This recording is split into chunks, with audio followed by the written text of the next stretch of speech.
Hi, this is Mary Eng. This is a crack in my electrical socket. So you see, you can get electricity there, but it's probably unsafe to do so. I'm gonna go through this apartment really fast, showing some things. This is too big for the unit refrigerator, which is on a power switch for like a light. That's the broken light. That's where the missing carbon monoxide tester is. That's over here. This, no batteries. This is an exposed fire hazard wood panel that has been cited by Tim Samples as a code violation of fire safety hazard.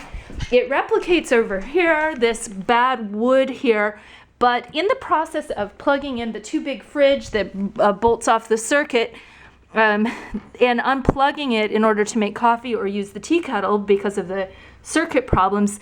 This is the jiggly, scary electricity. This is the unfire safe door. This is a very thin, paper thin door. It's like could easily be pushed in. This is where we were denied our second lock feature on the early March, 1 month after moving in. We lost security here. This is the former key to the old apartment next door where the circuit breaker is. There was an informal arrangement to enter that apartment. I reported that to police. It makes me feel unsafe that I would be expected to enter a property which I have no lease for. Then there is the new key for that apartment. This is an exposed non-functional light with this dysfunctional light. This up here is a hole in the I think they call it the log nut or some kind of patch should be covering that really old box. As you can see, there are no lights. So when the landlord tried to evict me for using lights, that's not cool either because we don't have consistent or stable electricity. I never pulled internet here because of the constant power interruptions I thought would damage the modem potentially. This is where there's been some burning in the heater, very musty, moldy smell. There had been caked lead paint. I was told by the apartment manager, Sean Rafington, do not use this because asbestos and lead are probably what make us feel sick when we use that. Additionally, we have a heater lined up. It's on right now. This is probably unsafe. It says tension, caution, high voltage, no handle, no cover. That is for the heater. This is the bathtub. This is wood paneling, soaks up the moisture. It's been covered with paint. I tried to clean the mold off when I arrived. I cleaned the black mold off the ceilings. This is wood. This is some kind of paneling that doesn't seem proper to be covered with paint. We've got chipped paint in the shower. The floors slant this way. Water, despite the shower curtain, seems to pool there, create black mold. That was there when we got there. This sink was stopped up when we got here with a chicken chunk. There was food in the shower because the people were washing their dishes in the shower because of the lack of a kitchen or sanitation facilities. This is pretty disgusting stuff down here. I've got it plugged up to prevent the bad odors. There's black mold behind the wooden tank. The wooden tank cover, which is so totally weird to have a wooden tank cover. You can see the mold back there. Let's see. The floor sags in. There's urine staining dead there. It's impossible to get rid of the stink. It's foul. Plus, there's foul odors coming up. There are also foul odors coming up from these pipes that emit terrible gases. That's the falling in ceiling over there, over our neighbor's bedroom and illegal windowless code violation bedroom. A lot of construction mess from the construction workers who weren't paid when they told me about the code violations. Coming back into the unit. The walls themselves don't even seem stable. I leaned on this shelf and it fell down because the walls are so marshy. This balcony was covered with moss. I tried to demoss it as best as I could. There's no lighting out here. The owner said he would provide a solar light. There has been stagnant water in that gutter.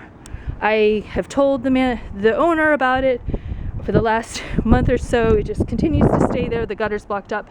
And down there are the cracked sewer pipes, the illegal water heater.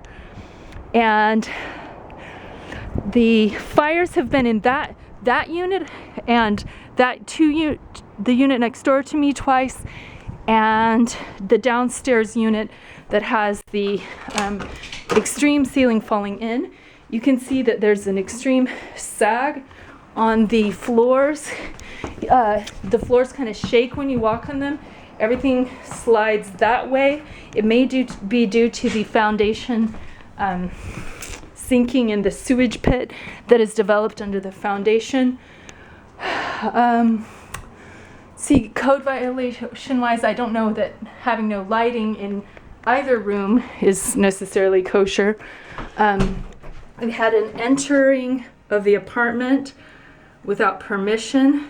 Yesterday, I caught the owner doing this. I'm gonna try to block off the name of the person who had to have her privacy violated. Her lock was never working. I mean, those are her problems. And then down here you can see the deep sloping of the floor downward, and the downstairs neighbor slams the ceiling since we moved in February really loud. And then unit 12 is just an atrocity, and I decided when I saw it I would never, well, it's just atrocious. And if I can help you, that's that. This is a fire safe proper door. This is not. The only real consistent lighting is in the bathroom. The shower leaks down below on the tenants down below. I had confirmation yesterday that leaking we discovered in April has gone for the whole month of April and the whole month of May, and that's appalling. Other than that, there's the Pacific Ocean that way, which is totally cool. This is just more like a safety hazard, easy to clunk the head, and not much closet space. And I mean, you can even see the disrepair of the roof is in. You got a lot of kind of moss accumulating.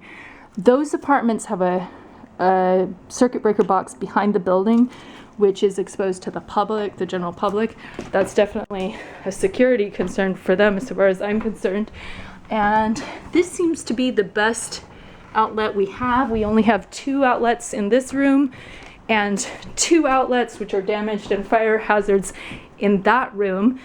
Consequently, we put all our electronics in storage because we have been told that some people have lost as much as $1,000 worth of electronics in this building over a few years, and that fire and smoke issues from them.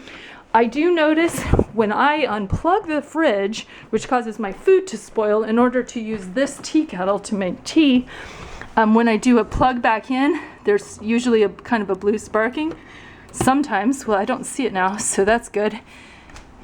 And we accidentally flipped this switch, but this is really the only place I can put the fridge.